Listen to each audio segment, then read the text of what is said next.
All right, so here's a comparison of the original Honda strut. This is the right rear strut off of the Honda CR-V, 2011 Honda CR-V. And then on the left-hand side here is the Monroe quick strut.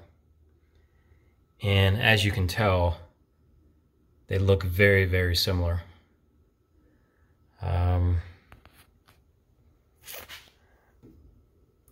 would even venture to say that the coil spring looks beefier on the quick strut than it does on the Honda. Yeah, definitely from feeling it, this is definitely a thicker coil spring than the original Honda. So I'm not sure what that's going to do to ride height. We'll find out when I get them on.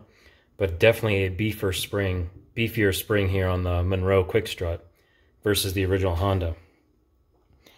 Everything else looks very, very similar. I gotta say, for the money, the Monroe quick struts are amazing quality. When you're looking at quick struts, you want something where it's at least the original quality of the OEM strut. And so you can tell usually in these little plates here that they have, the base plate and then the plate at the top. And this plate is the same thickness as the one on the Honda. Just in general, the metal is all the same thickness. And then looking up here at the base, at the top, this is all quality steel. And it's almost an exact copy of the Honda. Almost makes you wonder if the OE manufacturer of this strut also made the strut for Monroe.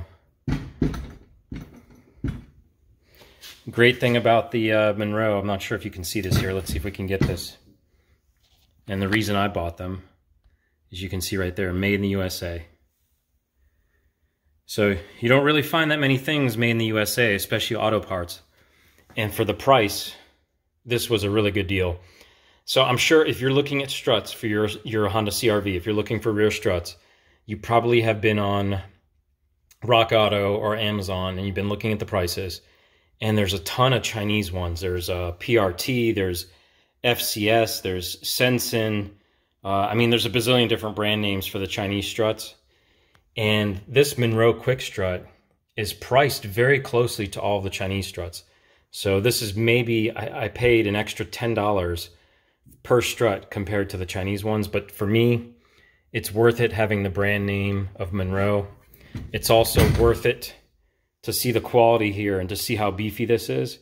And to me, it's also worth it to see that it's made in the USA.